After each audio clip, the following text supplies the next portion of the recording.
Despite a truncated season, Game of Thrones isn't giving up the tradition of saving its most devastating moments for second to last.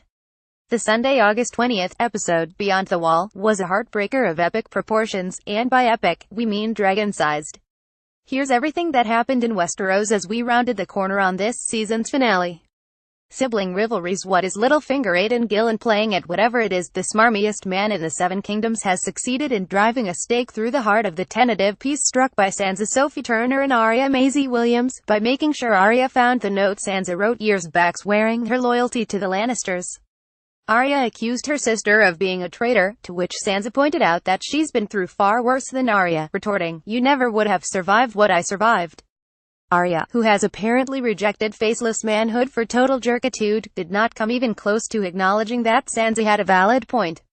Game of Thrones cast what they look like off-screen, and with Brienne Gwendolyn Christie off to represent the Stark family's interests in King's Landing, and Sansa having just discovered Arya's stash of space faces in a bag under her bed, it seems like only a matter of time until some Hamlet-inspired insanity unfolds at Winterfell and somebody's head ends up on a pike.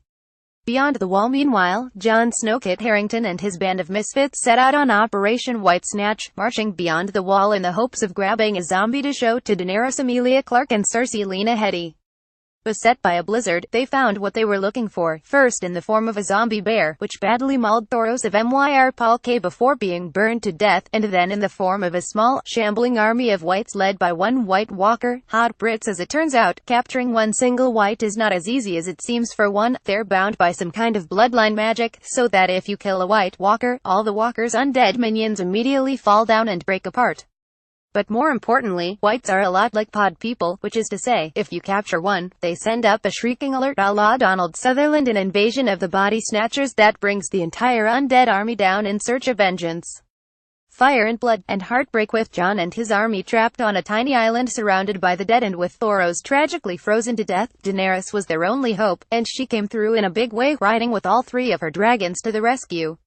Alas, this would be the last flight for all three of Dany's children.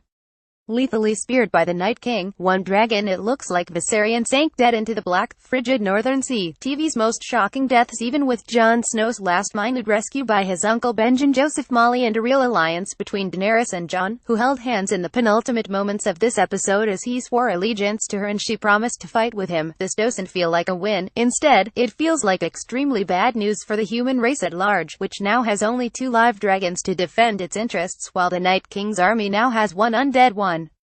And do resurrected dragons still breathe fire? Discuss. Game of Thrones airs on HBO Sundays at 9 p.m. ET. Sign up now for the weekly newsletter to get breaking celebrity news, hot pics and more delivered straight to your inbox. For the latest celebrity entertainment, news and lifestyle videos, subscribe to Us Weekly's YouTube page.